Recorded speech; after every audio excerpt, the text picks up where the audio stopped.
Now, joining us tonight are two Hollywood A-listers. She's excelled in the roles of Katharine Hepburn, Bob Dylan and Elizabeth I. Meanwhile, he's been very good at playing a rubbish wrestler, a loser in a record shop and a panda. And then likely pair together for the first time. It's Cate Blanchett and Jack Brown. That's Jack.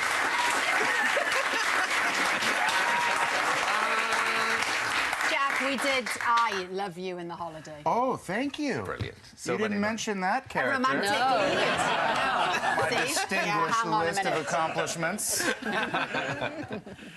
Now, is it true, we hear, that you've told your agent, since you've made this film together, that you will only, from now on, do Cate Blanchett films? I did. I said that, and I hadn't talked to Cate, so this may be my last film. So I'm just finding out about this right now. And so what was the reasons for this, Jack? Look, the point is, I had so much fun. I only want to make Cate Blanchett films from now on. But I probably will make some films without Cate, unless you agree to be in a Jack Black film. To party with me till the end of time. Nice. Well, we, as you know, Jack, here on The One Show, we get through lots of different topics. We're also talking about back to school, because many children out there are now back to school. Yeah. And, Cate, your children go to school here. Except my son wanted so much to come here tonight that he is not in school. Oh. So the other three are, but he is not. And how's it been, the going back to school process after the summer? Was it difficult? But don't you find, as a parent, that it's always the night before that your child says, my school shoes don't fit. Yep. You know, I haven't washed this, and you said, I spoke to you 3 weeks ago about this. So it's been a little stressful. But it's in the groove now. In the groove. Well, we want you to tell us what have been the back-to-school problems so far, like Cate just mentioned. Maybe you just can't get your head around the maths homework. Yeah. Maybe you've got pencil case envy. Maybe you're having trouble tying your school tie. Oh, yeah. Or just finding the classrooms in those enormous buildings. Big new place, yeah. Whatever it is, email us at the usual address, because we have the man who played, of course, Mr. Schneebly. Hey, the coolest teacher of all time. He's sitting right here. He's ready to give some rock and roll advice.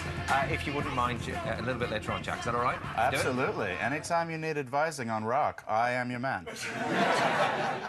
Great to see the centre there helping out children heading back to school, which brings us nicely on to our guest's new film, The House with a Clock in Its Walls. Now, at its centre is a young boy called Lewis, who we'll meet in a second, who moves to a new town, to a new school and into a spooky new house with his uncle, played by Jack.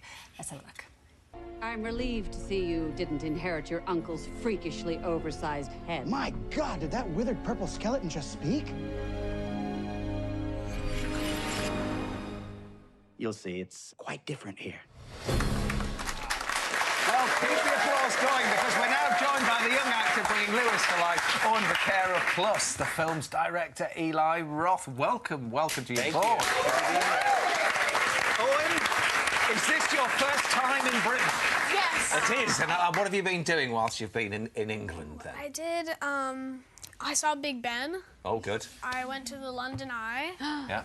And it's a lot slower than you think, isn't it? Yeah, it's disappointing, the speed. We went past Buckingham Palace. Oh, yeah. Yep. And then, the Tower of London. There you go. Yeah. And you went to the theatre? Mm-hmm. What did you see in the theatre? I saw the play that goes wrong. That is so funny. So funny. Very good. So the clip we saw there sort of sets up the beginning, and your character goes to stay with a nutty bonkers uncle, played beautifully by Jack, and then a more sensible sort of auntie figure, I guess.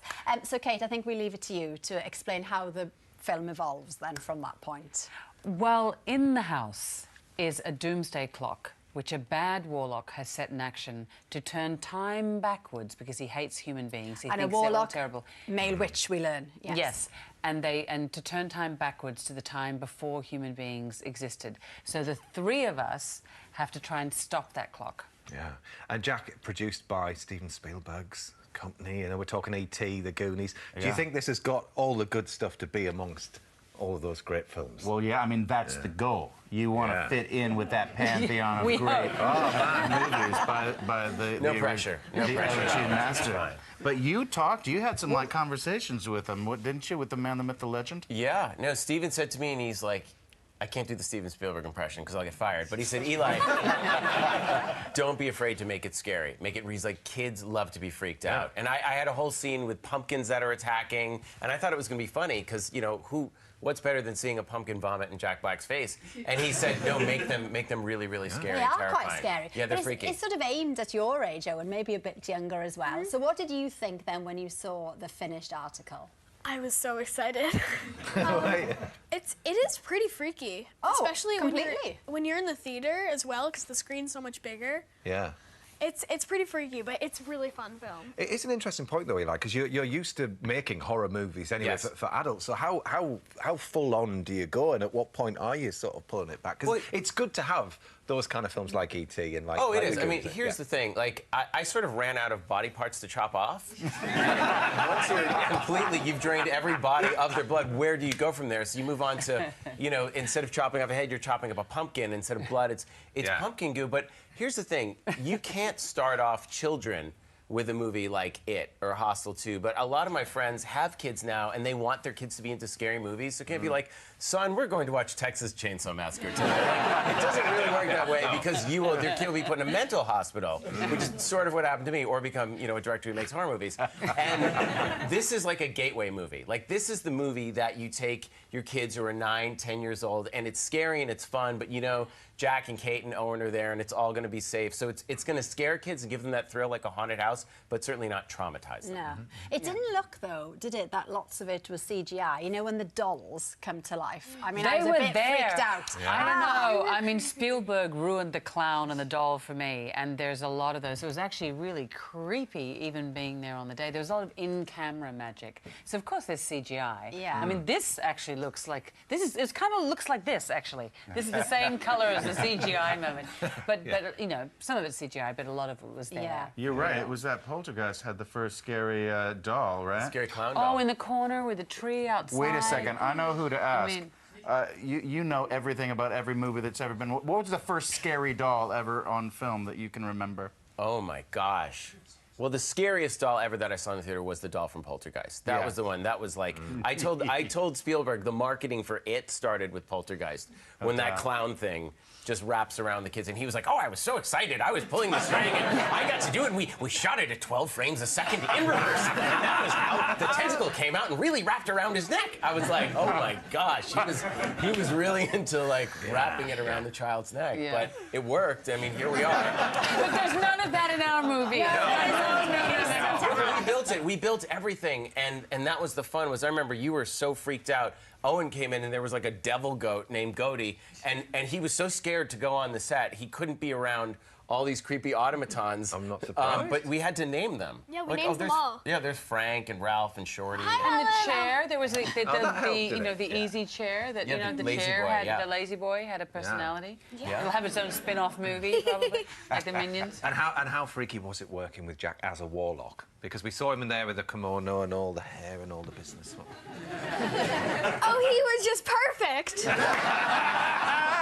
Born to do it. Born to do Is it right? Well, you have the warlock hands. Jack does magic fingers better than anyone. That is my main reason for wanting to be a warlock. I just wanted to have the power to be able to create magic and throw balls of fire energy.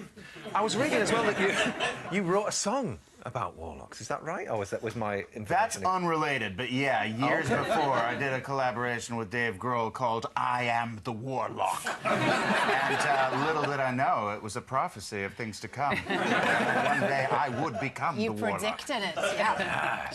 Yeah, Well, it's very good. Not too scary, but scary enough. Yes. Yeah. Yeah. Very good. Good analogy. Yeah. Yeah, The House with a Clock in Its Walls is in cinemas on September the 21st. Are we right in saying, Jack, that you're petrified of animals? No, that's not true at all. That's not true at all. I'm one of the bravest people you'll ever meet. Okay, yeah, sometimes I'm a little bit frightened of the animal kingdom. Right. They're just so unpredictable. Birds in particular? Birds, no. Only if they have huge talons. What about goats? Any fear of Ah. goats? That wasn't fair. Go on, tell us the story, There's Owen. a tail. Can I do it? Can I do it? Can I do it? Yeah. You can. Oh, man. Okay. So there was this person on set, and his name was Dylan, and he would always do like the little behind-the-scenes interviews. And so we told him that we were going to play a huge prank on Jack, but we're going to pretend like it's me saying goodbye to Jack because it was his last day. I say me; it was really like the whole crew and cast and stuff. Fair enough. Yeah. Okay, so then. It was an emotional moment. Tearful goodbyes. And then, What an experience it's been working with everyone. Okay. And then we're walking back to the trailer. Yeah, so we're walking back to the trailer, and everyone's like, "Oh, Jack, I'm gonna miss you." And then he walks in, and he's face to face with a goat that we put in his trailer. There you go. And then he goes, There's the proof. "Yep, And he there goes, it is." yes, there was the goat. And what was your reaction, Jack? Well, in fairness to me, of all the non-dangerous animals, the goat is the most terrifying. I think we can all agree. It's their eyes. It looks like you're staring at Satan.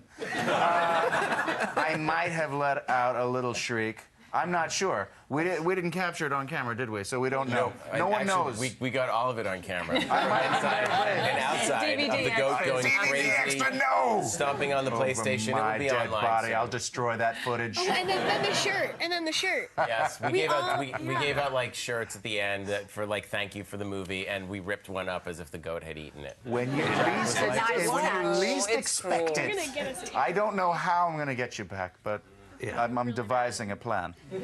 And Kate, you kept pigs. Are they still going, these pigs, or are they? Benson and Hedges are no longer with us. Are they now? No, they have been smoked. Being Have they? Yes.